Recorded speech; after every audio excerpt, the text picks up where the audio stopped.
السلام علیکم دوستو، ایک ہی زمین ایک ہی پانی مگر ذائقے جدا جدا۔ تو آج ہم آپ دوستوں کے ساتھ حاضر ہیں مانسہرہ میں، اوگی سے مانسہرہ جائیں گے، تو سارا ویڈیو دیکھ لے دوستو۔ آپ لوگوں کا بہت شکریہ، تھینکس فار واچ ویڈیو۔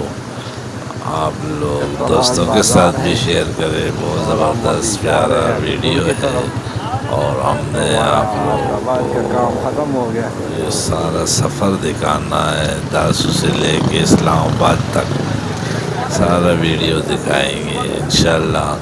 آپ لوگوں نے دیکھنا ہے تو دوستوں کے ساتھ بھی شیئر کرو، چینل کو بھی سبسکرائب کرو، اور پاکستان زندہ باد۔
حاضی روان اور ابھی ہم پہنچ گئے جی وہ گیٹ اڈے میں مانسیر جانے نا ادھر آپ رکھ دو گئے خراب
بارش ہوا ہے جی جامع مسجد روڈ مانسیرا میں احمدآباد روڈ ہے.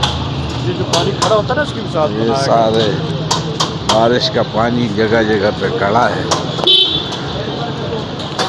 تو ابھی ہم بتا رہے ہیں یہ پرفیوم کا دکان ہے. یہ بھی کوئی بڑا اسٹور بیکری ہے.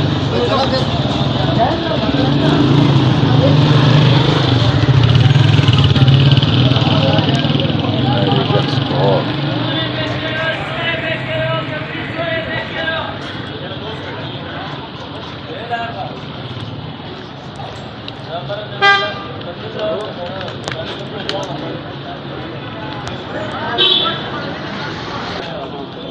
تو آج ہم نے تاج محل میں رات گزارنا ہے. مانسیرا ہوٹل تاج محل.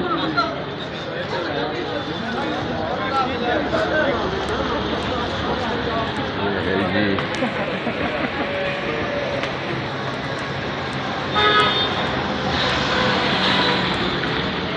بہت پرانا بازار ہے.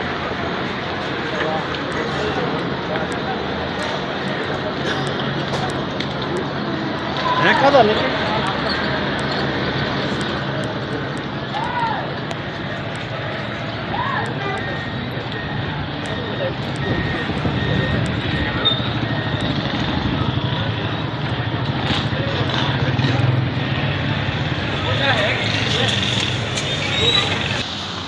بارش شروع ہے جی. مانسیرا میں 2-3 گھنٹے ہو گئے لگاتار بارش شروع ہے.